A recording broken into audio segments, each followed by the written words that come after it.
웨스체스터 연합교회 성도 여러분, 오늘도 주님의 은혜 가운데에서 평안하시기를 기도합니다. 오늘은 마태복음 6장 5절부터 15절까지의 말씀 함께 나눕니다. 마태복음의 산상보훈은 5장부터 7장까지의 말씀이 되죠.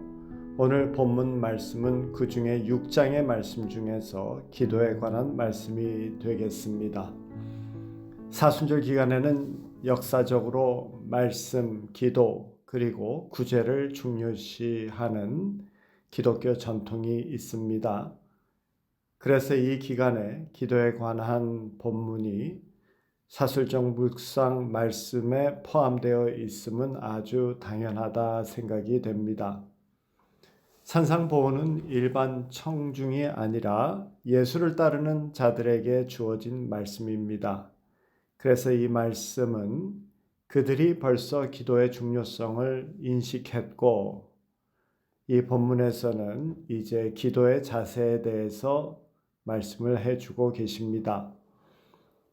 오늘 우리도 이 말씀을 통해서 우리 기도의 자세를 다시 한번 살펴보며 나아가기를 원합니다.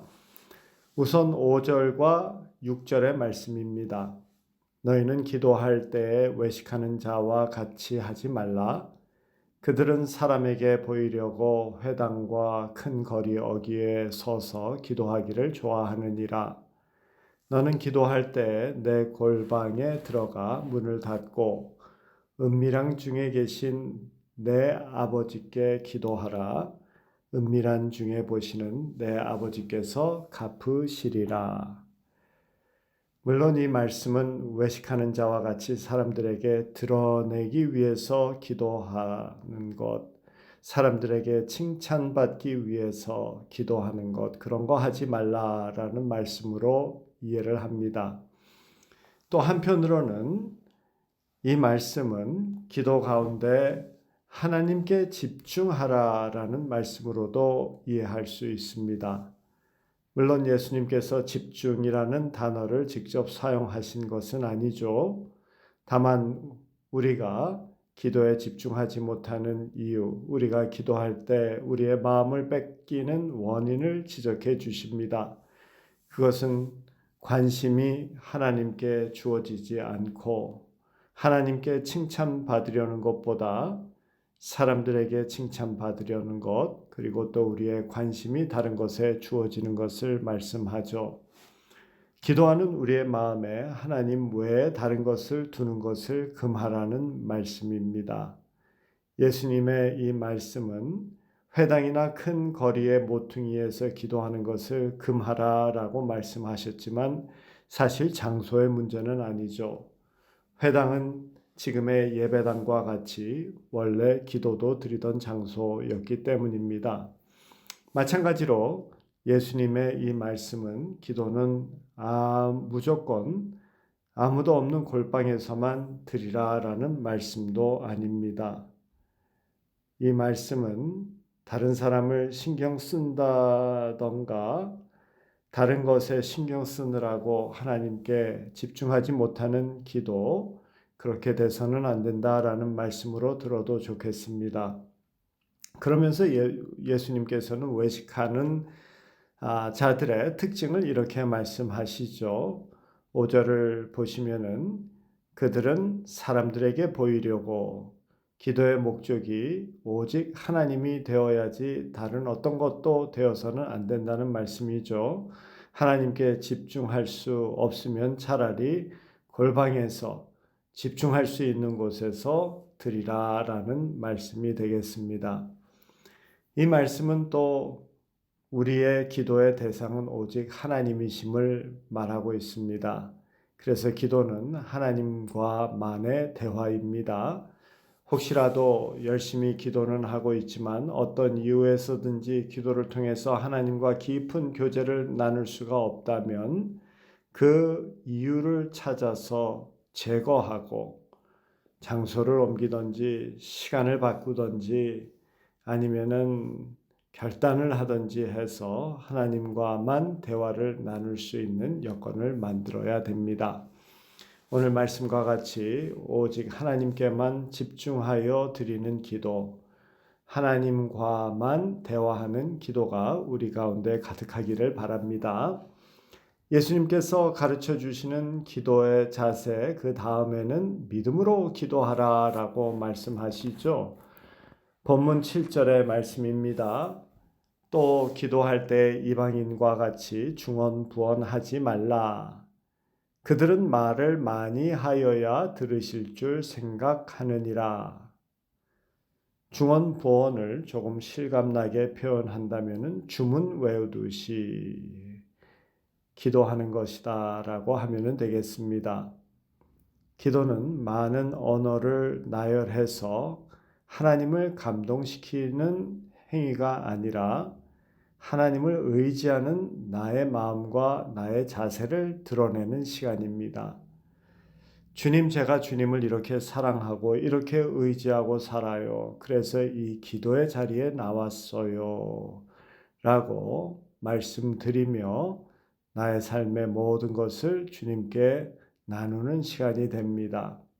즉, 믿음을 드러내는 시간이 되는 것이죠. 기도는 믿음으로 드리는 것입니다. 7절에서 이방인들은 누가 됩니까? 믿음 없는 사람들이죠.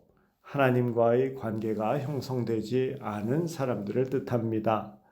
그래서 그들 이방인들은 믿음으로 기도하지 못하니 다른 방법을 찾아서 하는 것입니다. 그것이 주문, 중언부언이 되죠. 하나님께서 어떤 분이신지 모르기 때문이고 하나님을 믿지 못하기 때문에 주문 같은 것으로 기도의 효능이 생긴다고 생각하는 경우가 되겠죠. 하나님의 백성들은 믿음으로 기도하라라고 하십니다. 그리고 그 이유를 8절에서 이렇게 설명하시죠. 그러므로 그들을 본받지 말고 구하기 전에 너희에게 있어야 할 것을 하나님 너희 아버지께서 아시느니라.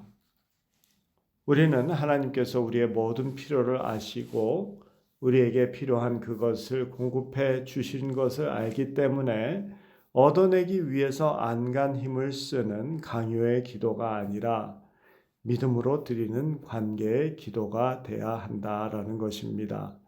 믿음을 통해서 결국 궁극적인 기도의 이유가 되어지는, 목적이 되어지는 하나님과의 관계가 깊어지는 것에 있는 것이죠. 우리는 사귐을 위한 기도이지 채움을 위한 기도가 아닌 것입니다. 그런 다음에 9절부터 13절까지는 주기도문이 나옵니다. 이 부분은 저희들이 생략합니다. 그리고 14절부터 15절에 이렇게 말씀하시죠. 너희가 사람의 잘못을 용서하면 너희 하늘 아버지께서도 너희 잘못을 용서하시려니와 너희가 사람의 잘못을 용서하지 아니하면 너희 아버지께서도 너희 잘못을 용서하지 아니하시리라. 이 말씀을 이해하기 전에 한 가지 확인하고 넘어가야 할 것이 있습니다. 하나님께서 우리의 죄를 조건 없이 용서해 주신다라는 사실입니다. 하나님은 언제나 우리의 모습을 있는 그대로 받아주십니다. 하나님이 우리의 죄를 용서해 주시는 이유는 우리에게 있지 않고 예수 그리스도에게 근거하고 있습니다. 우리가 다른 사람을 용서해 주느냐 못하느냐의 조건에 하나님의 용서가 달려있지 않습니다. 하나님의 용서는 우리의 행위에 따라서 되는 것이 아님을 기억하셔야 됩니다. 우리의 행위는 하나님의 용서를 끌어낼 수 없습니다. 예수 그리스도 때문에 하나님께서 우리를 용서하시는 것이죠. 그래서 오늘 말씀 14절과 15절의 이 말씀은 하나님께 기도해서 얻은 하나님의 용서와 하나님의 사랑을 삶에서 다른 사람에게 나누며 살라라는 의미가 되겠습니다.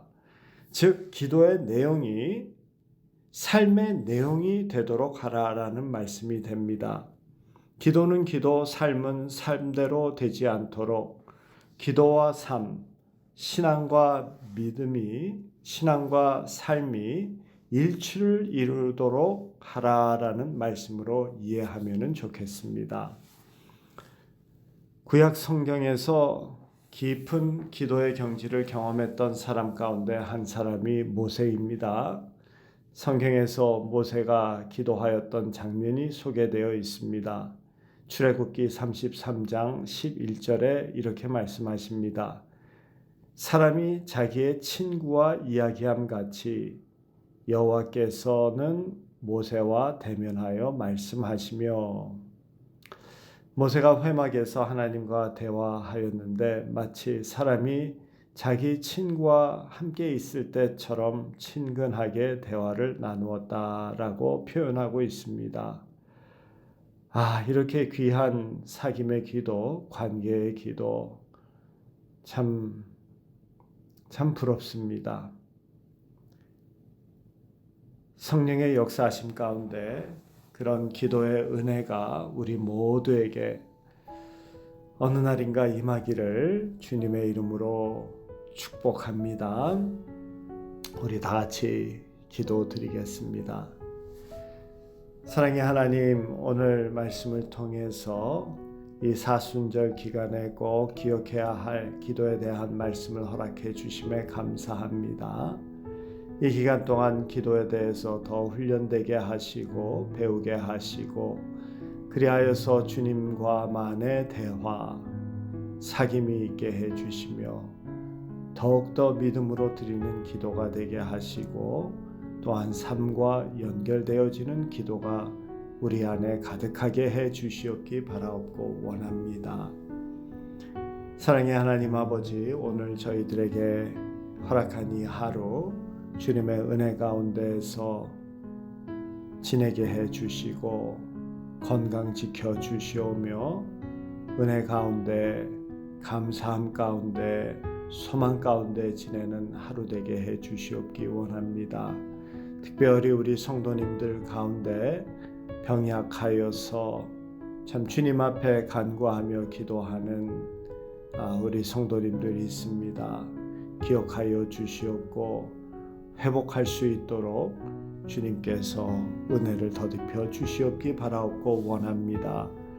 우리 주 예수 그리스도 이름 받들어서 간절히 기도드렸사옵나이다. 아멘.